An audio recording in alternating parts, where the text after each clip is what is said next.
papel. João 17, quero ler os versos, 4 versículos, do 20 ao 23.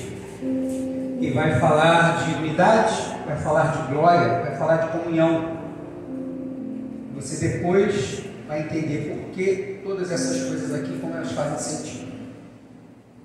João 17, versículo 20, diz assim: não rogo somente por esses, mas também por aqueles que vierem a crer em mim por intermédio da sua palavra, a fim de que todos sejam um, e como és tu, ó Pai, em mim e eu em ti, também sejam eles em nós, para que o mundo creia que tu me enviaste.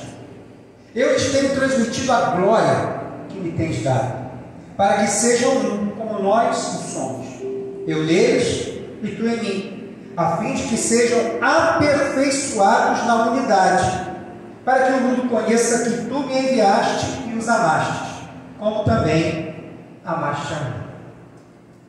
Senhor, nós estamos lendo a tua oração a favor daqueles que o Senhor convocou para pregar a tua palavra. E esta oração, Senhor, foi feita em particular. E hoje aqui o Senhor está tendo um particular conosco e pedimos que o Senhor fale conosco no profundo, Senhor. E se alguma coisa precise mudar, que aconteça, Senhor. Se atitudes precisarem ser tomadas, que sejam. Porque nós queremos, Senhor, fazer parte do que acabamos de ler. Porque não é uma oração solta por algo genérico, é algo bem específico.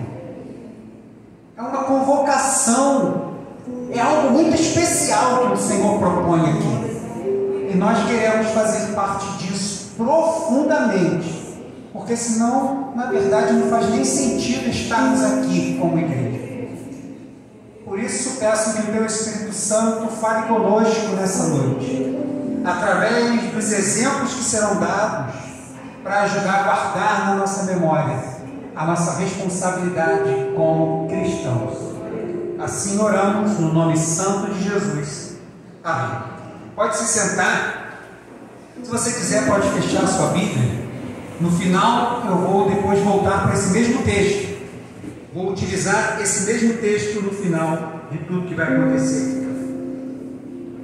Isso aqui que eu estou fazendo, eu fiz bem parecido, não foi mais ou menos, foi nesse modelo não. Foi com menos coisa, em 2016.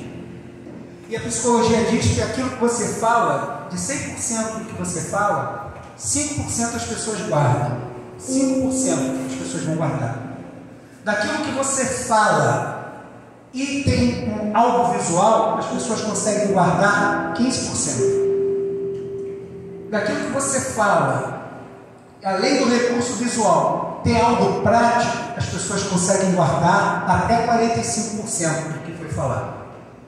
Então, utilizando essas ferramentas, eu espero que pelo menos 45% do que for falado hoje possa ficar gravado. E eu acredito que fique, porque quando eu falei que ia fazer isso, o Jonathan, outras pessoas, não me lembro, teve isso na igreja. Mesmo que não lembre, tudo que foi falado, vai lembrar disso que está aqui. E aí talvez muitas pessoas não tenham entendido quando eu coloquei cristianismo e alaranjado.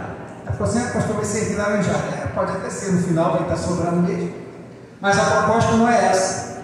A proposta é mostrar que todo o processo do cristianismo, de ser um cristão, né? Cristianismo é a prática do cristão. Todo esse processo é bem parecido com esse processo que vai acontecer aqui. Ele é bem parecido com esse. E aí, talvez, em cada parte do processo que eu esteja fazendo aqui, você vai entender perfeitamente que eu não vou falar nada assim absurdo, nada aqui. Vou falar de bases do cristianismo e você vai entender. E talvez, nesse momento, você vai perceber assim, nessa área, eu não estou fazendo parte. E se em alguma dessas áreas que eu mostrar aqui, você se colocar em alguma delas e disser assim, eu preciso melhorar naquilo, eu quero te dizer com toda certeza está gravando que você não é um cristão autêntico. Mas a boa notícia é que o Senhor que pega e transforma as pessoas está aqui hoje. E Ele continua tendo misericórdia e orando por nós, como Ele fez por esses discípulos. E aí, para exemplificar, eu me lembrei lá de 2016, né? Não me lembro mais ou menos como é que foi, também não sei, mas eu me lembro que eu fiz esse processo. E aí eu quero falar do processo de uma ponta a outra, de como é ser um cristão, usando o processo da produção de uma laranjada. Quem é que gosta de laranja? Então vai ser ótimo. Aqui vai nem dar. Essa aqui não vai nem dar no final. Vai nem dar. Vou dar só uma para cada um. Pastor, você não tem nada ungido aqui. A laranja ali da feira, tá? Vou levar a laranja da igreja. Vai comparar com certas igrejas que dá as coisas. Não, daqui não. Só vai tirar a laranjada. O som está chegando bem ali atrás? Está tranquilo? Tá ótimo. Bem, então aqui estão as coisas. Temos laranjas, temos copos, temos jarras, temos espremedor, temos uma faca, temos um coador, temos uma lixeirinha, temos uma outra jarra com suco e temos copos vazios. Então vamos começar por esse lado aqui. Eu sei que daí de trás não dá para as pessoas verem bem, mas depois você pode pegar o vídeo lá no YouTube. Esta parte aqui simboliza o início de tudo. Simboliza o mundo. O mundo. Onde estão muitas pessoas inseridas nele. Só que nesse mundo onde tem muitas pessoas inseridas, tem algumas pessoas que tiveram a vida transformada. Mas como Jesus mesmo falou para o Pai assim, no próprio capítulo 17, eu não peço que os tire do mundo, mas que os livre do maligno. Então essa parte aqui simboliza o mundo, onde tem pessoas que já passaram por um processo e existem pessoas que não passaram por esse processo. Essencialmente, são laranjas que tem aqui. Umas ainda estão presas. Tem alguma coisa que está prendendo para que aquilo que ele é essencialmente apareça. E eles estão no mundo. Tem umas como essa, que está um pouquinho machucadinha. Tem outras que trazem coisas como raízes familiares muito grandes, como essa, e vão carregando na sua vida. Outras, como essa aqui, parecem bem amarelinhas, quando a gente olha assim, caramba, ela está tão bonitinha, mas só quem olha assim, porque quando você olha do outro lado, ela está bem machucada, bem pretinha. Ou essa outra aqui que já está no estado de repente a gente descartar, que não tem mais jeito. Outras com formato um pouco distorcido, parece até um limão isso aqui, mas são laranjas. Todas essas que estão aqui são laranjas. E é assim que está lá no mundo. Tem pessoas que aparentemente, como essa, estão perfeitas, parece que não precisa de mais nada. E tem outras que estão muito destruídas, bem machucadas.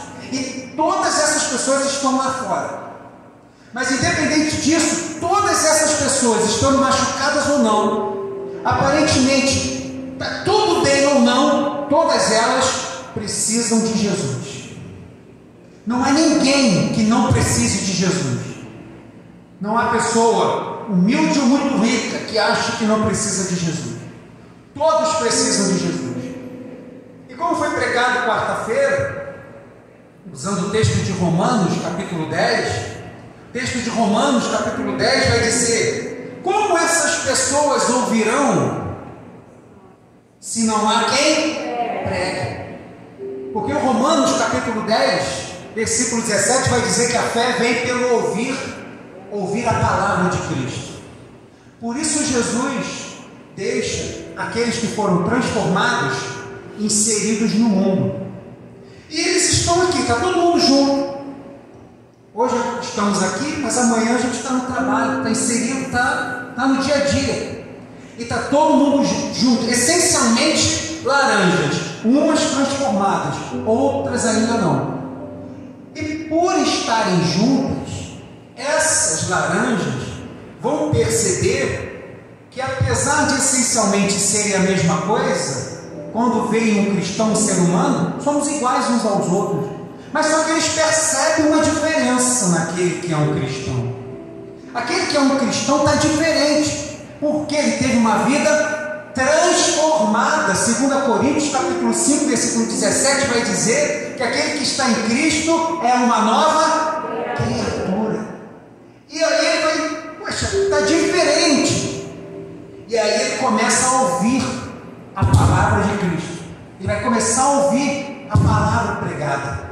E aí, estão todo mundo aqui. E aí ele ouve. Ele ouviu a palavra pregada. E aí ele entende que esta pessoa, que agora, essencialmente laranja, mas ele não tem mais uma casca que o prende.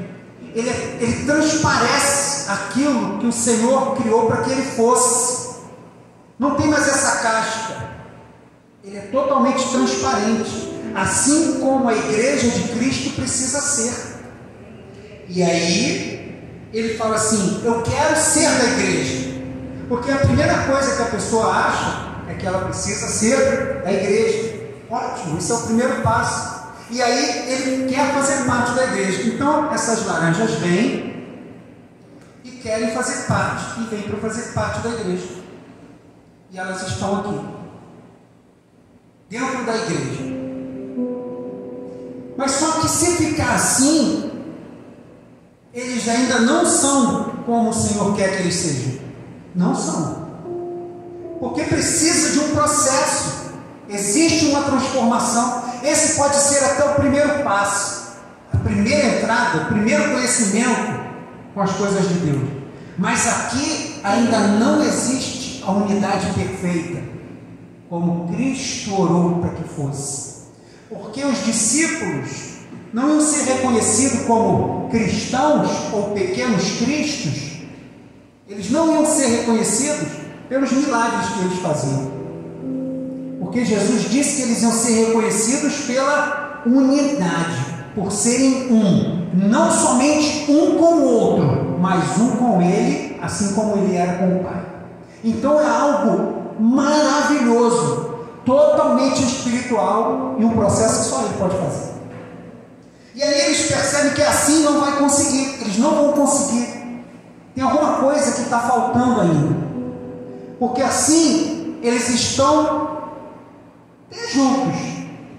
Eles até estão, mas não pertencem, porque continuam sendo presos pelo seu invólucro. Então, na medida que eles percebem que desse jeito não dá, eles vão começar a descobrir que quando a gente quer entregar a nossa vida para Jesus, a gente precisa passar pelo processo de transformação. E o primeiro processo de transformação, como eu falei, começa pelo ouvir a palavra. E Hebreus 4, versículo 12 vai dizer que a palavra de Deus é viva e eficaz. Eficaz é o quê? Para aquilo que ela é destinada a fazer, ela vai fazer. E ela vai lá no íntimo, porque só ela pode ir lá e fazer essa mexida. Então essas pessoas, quando tem esse contato com o Senhor, pela palavra de Deus, ela vai lá no fundo. A palavra de Deus vai, corta ela lá no meio, e aí começa um processo de transformação, porque Jesus disse que nós vamos ser transformados pela palavra. Fala assim: vós já estáis limpos pela palavra que eu tenho ensinado a vocês, porque é pela palavra que nós somos salvos, e é por ela, por causa do Espírito Santo, que somos limpos. As coisas, como que eu sei as coisas que eu preciso deixar? Como que eu sei a forma que eu preciso proceder? Somente com a palavra do Senhor. E então a palavra do Senhor vem e vai lá no íntimo e corta a gente. É um processo que começa no crente. E eu não estou aqui dizendo que cada cada um desses processos é um processo único que só acontece uma vez. Mas eu estou fazendo assim em série só para a gente entender o processo de ser um cristão. Mas é claro que aqui muitas coisas às vezes precisam voltar, a gente precisa ser limpo, precisa ser cortado pela palavra. Mas para que a gente entenda, a palavra do Senhor vem e corta a gente. Mas só que só isso não adianta. Só assim a gente ainda não consegue ser a igreja que Ele quer, a unidade que Ele deseja, para que as pessoas saibam que nós somos um com Ele. Então a gente também precisa passar por situações às vezes difíceis. A palavra de Deus às vezes vem na gente e nos constrange. E quem nunca, numa pregação, não se sentiu apertado pela palavra? Aquela pregação que às vezes você não consegue dar um aleluia, sai mais um aleluia do que outra coisa. É a palavra de Deus nos espremendo, e o Espírito Santo de Deus começa a fazer um processo que só Ele pode fazer. Como ele diz lá em Jeremias, está na mão do oleiro, ele vai moldar como ele quer, é da forma dele, e aí ele vai nos moldando, vai nos apertando. Aquilo que não presta mais tem que ser jogado fora. Aquilo não pode voltar mais. Por quê? Voltando aqui para o mundo, usando o exemplo, o cristão já transformado e o cristão não transformado, o objetivo é que um cristão transformado, na pregação da palavra, faça com que esse aqui também deseje a transformação. E isso quem vai fazer é o Espírito Santo de Deus, porque para nós só vai fazer o quê? Pregar. Quem convence é o Espírito, ele que convence. O nosso papel é pregar com unção, com ousadia, com conhecimento, com intrepidez. Quem faz a obra é o Senhor. Mas só que, infelizmente, acontece um processo estranho, contrário. Às vezes, pessoas que tiveram a vida transformada vão buscar lá no lixo aquilo que o Senhor já tirou. E aí começa um processo reverso, e aí quando vai ver, ela volta a ser uma laranja com casca. Então esses que estão aqui têm que ter firmeza da transformação que tiveram. E esse agora vai passando na moenda do Senhor, vai ouvindo a pregação da palavra, vai vivendo em comunhão com os irmãos, vai vendo que ele não é melhor do que ninguém, vai percebendo que a gente é diferente, tem defeito, e a gente consegue conviver junto. E aí vai ficando, percebendo que muita coisa ele não precisa carregar mais.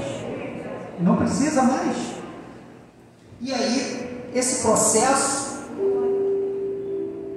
vai colocar ele bem parecido já com o outro. E para ele se sentir inserido no corpo de Cristo, na verdade o Espírito Santo ele nos corta pela palavra. Ele nos constrange para que a gente se arrependa, mas ele também nos purifica. Tem coisinhas às vezes pequenas que ficam. Por isso o Espírito Santo faz uma obra maravilhosa, irmão. Ser cristão não é uma coisa que acontece assim, entrou amanhã já. A gente está na batida para ser melhor sempre. E aí o Espírito Santo está sempre fazendo isso. E aí, quando a gente se sente parte integral da igreja, a gente sabe que ele vai tirando todas as imperfeições que tem. Coisas às vezes que a gente achava que não ia fazer diferença, mas aí no dia a dia vai passando e aí ele vai tirando. E a gente vê que, opa, tinha mais coisinhas ainda. Parecia imperceptível aos meus olhos. Quando eu olhava para cá, parecia que já podia, não, mas ainda tinha coisas que ele precisava tratar. E aí ele vai, tira mais um pouquinho de impureza. E quando ele faz isso, a gente se sente realmente que faz parte dessa unidade. Glória a Deus. Totalmente transparentes. Somos transparentes. Agora eu não preciso de uma casca. Não, eu sou transparente. Agora há um poder sobrenatural, invisível aos olhos humanos, que sustenta a igreja, que sustenta o corpo de Cristo. Não somos sustentados porque temos um governante, temos um prefeito, não, somos sustentados porque somos igreja do Senhor. Há um poder que para os homens é loucura, mas há um poder que sustenta a igreja, e ele é o Senhor. Como diz em Apocalipse, Ele continua no meio do candeeiro. A igreja é dele, ele é um noivo e vem buscar. E aí está aqui a igreja, a unidade. Agora, se a gente olha para a igreja, você consegue distinguir a laranja que estava tão machucada?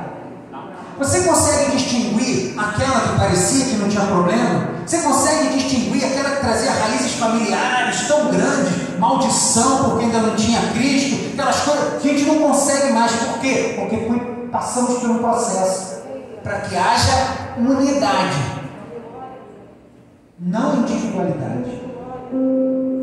Mas só que continuamos sendo seres humanos diferentes um do outro. Sim ou não? Somos. Como igreja, essencialmente como uma laranjada agora. E o Senhor, Ele distribui a sua igreja pelo mundo. Como? Cada um de nós. Um mais baixinho, outro mais alto, mais bonitão, mora na Zona Sul, outro bem mais simplesinho,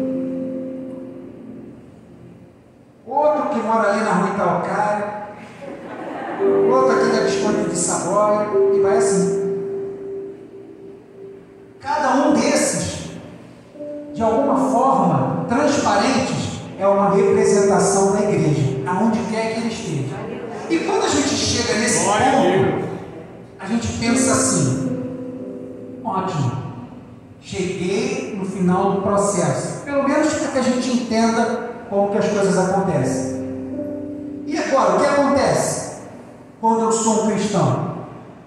E agora, o que acontece quando isso aqui está de verdade? Quando isso aqui está de verdade na vida de alguém, é impossível que ele permaneça aqui no final, porque ele entende que o lugar dele não é aqui, o lugar dele é aqui, ó. Ele volta para cá, vai começar tudo de novo o processo, porque ele entende que da onde só Deus poderia ter tirado ele, ele precisa estar lá para falar para as outras pessoas que elas podem ser transformadas também. Só Deus pode fazer esse processo, não cabe ao ser humano. Pode parecer uma ilustração simples quando a gente olha para cá, mas esse processo é um bom exemplo do que o Senhor fez com cada um de nós. Cada um de nós era uma laranja dessa, com a casca ferida ou não, machucada ou não, mas que foi cortado pela palavra, foi constrangido pela palavra, pelo Espírito Santo, foi santificado pelo Espírito Santo para fazer parte da igreja do Senhor. E quando faz parte da igreja do Senhor, ele entende que não são essas paredes aqui que me definem como igreja do Senhor.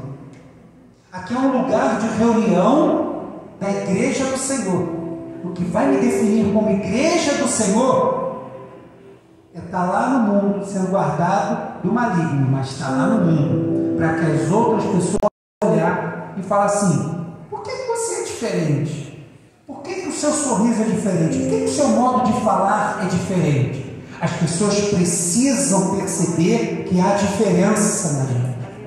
Não porque somos melhores, porque essencialmente somos a mesma coisa, mas só que um cristão passou por um processo de transformação que só Deus pode fazer. E eu quero voltar para terminar lá no texto de João, capítulo 17, versículo 20. João 17, versículo 20. Palavras do Senhor para nós. O Senhor vai dizer, você está com sua Bíblia aberta aí? Diz assim: não rogo somente por estes. Quem eram esses? Os 12, né? Na verdade os 11 aqui, os discípulos estavam lá. E ele está dizendo algo que aqueles discípulos talvez não pudessem entender. Porque imagina, há 2000 anos atrás, eles lá nessa reunião e o Senhor falando assim: não estou orando nem só por vocês, não, mas por outros. Talvez eles pensassem assim: talvez mais alguns, né?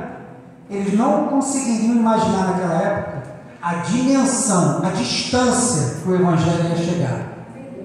E aí vai dizer, não rogue somente por esses, mas também por aqueles que vierem a crer em mim, por intermédio da sua palavra. Palavra de quem? Do discípulo pregando. Discípulo pregando com a sua vida, pregando com a sua boca, pregando com a sua atitude, pregando Jesus onde ele está. E ele diz, vai ter muita gente que vai ser salva. E esse, Pai, eu não estou orando só por esses que estão aqui agora não, mas eu já estou estendendo essa oração para ir a descer lá em Cavalcante, porque vai ter um grupo lá, vai ter um grupo de gente lá que quer participar de verdade do reino de Deus. Esse pessoal quer. E eu estou orando por eles. E a oração do Senhor tem um objetivo, a fim, verso 21, a fim de que todos sejam um. E só tem como ser um quando a gente passa por um processo. Não tem como. Se a gente não tem uma vida santificada, se a gente não tem uma vida regrada pela palavra de Deus, se a gente não tem uma vida constrangida pelo Espírito Santo, a gente não consegue ser a igreja que o Senhor propôs. Mas para que isso? A fim de que todos sejam um, como tu és, ó Pai, em mim e eu em ti, sejam também eles em nós, para que o mundo creia que tu me enviaste. Quando é que o mundo vai crer que o Senhor me enviou e enviou você? Quando é que o mundo vai crer nisso? Vai crer nos milagres? Creram em Jesus por causa dos milagres?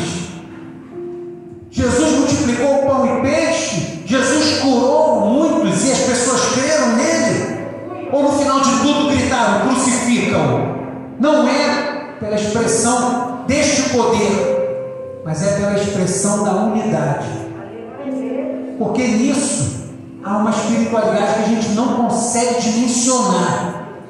Há um poder manifesto de Deus na comunhão da igreja que a gente não consegue dimensionar. Por quê? Porque não é só aqui. Independente de onde a gente estiver amanhã, é o poder de Deus onde a gente está. Porque somos a igreja do Senhor que Ele escolheu. Para que o mundo creia que tu me enviaste. Porque conforme o Senhor Jesus tinha comunhão com o Pai, a igreja tem comunhão com o Senhor. E aí vai dizer o verso 22, eu lhes tenho transmitido a glória que me tens dado, para que sejam um como nós somos. Que glória é essa? Status, poder, cargo, microfone, nome de igreja? A glória da unidade. Quem vai falar? Eu lhes tenho transmitido a glória que me tens dado, para que sejam um como nós somos. Uma igreja unida no Senhor é uma glória que a gente não pode imaginar. E essa glória precisa refletir a glória do Senhor em nós. E o verso 23, eu neles e tu em mim, a fim de que sejam aperfeiçoados na unidade. É um processo, aperfeiçoados na unidade, para que o mundo conheça, mais uma vez ele dizendo, que tu me enviaste e os amaste, como também amaste a mim. Qual é a proposta de todo esse processo da laranjada? Entender por que estamos aqui, por que fomos salvos, por que somos constrangidos pela palavra, por que precisamos parecer com Cristo? Para que o mundo creia que o Senhor o enviou. Através de quem? Da glória do Senhor refletida na igreja. Você pode ficar de pé no seu lugar?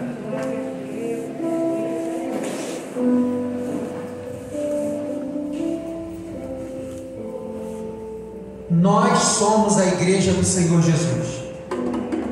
Cada um de nós, independente do tamanho que temos, independente de como somos, independente das características que cada um tem individual, independente de cada uma dessas, essencialmente você é a igreja do Senhor. E aonde quer que você coloque o seu pé, como eu costumo dizer, no Antigo Testamento o Senhor diz que para o povo de Israel, que aonde eles colocarem o pé, o Senhor vai dar aquela terra por herança. E agora, Como é esse processo? Esse texto não se aplica mais? Não, se aplica sim. Mas não em área geográfica, em área espiritual. Aonde você colocar os seus pés calçados com o Evangelho da Paz, que seja implantado o reino de Deus. Aonde você encostar, as pessoas que passarem pela sua história, pela sua vida, que as pessoas vejam a transformação que tem na sua vida e desejem isso também. E aí você vai encaminhá-la para a igreja, para o templo, aonde isso tudo acontece. Que aí eles vão perceber que é aqui no meio da unidade, é no meio da diferença. Pessoas que pensam diferente, pessoas que agem diferente, uns mais alegres, outros mais críticos, um mais carrancudo, o outro mais descontraído. Ali todo mundo reflete uma glória só, como o Senhor disse, a glória de Deus por onde quer que esteja, para que onde quer que a gente avance, as portas do inferno não podem fazer com que a igreja seja impedida de seguir. A igreja vai avançar, a igreja vai prevalecer, porque somos um reflexo da glória de Deus. E eu não sei até onde nós estamos nesse processo. Não digo sobre o processo da santificação, arrependimento, isso aí a gente vai precisar o tempo inteiro. Aqui eu exemplifiquei só para a gente entender, mas será que a gente já compreendeu que o nosso papel não é só ser uma taça cheia, mas tem um motivo? Toda essa transformação, esse processo de salvação tem um motivo. Qual é o motivo? Para que o mundo veja em você que foi o Senhor Jesus que te enviou, assim como o Pai enviou Ele. Será que podemos orar por isso hoje? O maior objetivo da igreja é refletir a glória do Senhor até que Ele venha. As pessoas que vão ser salvas, é Ele que vai salvando, como em Atos, é Ele que acrescenta a igreja. Mas isso acontece através de mim e de você, onde a gente estiver sendo a igreja do Senhor.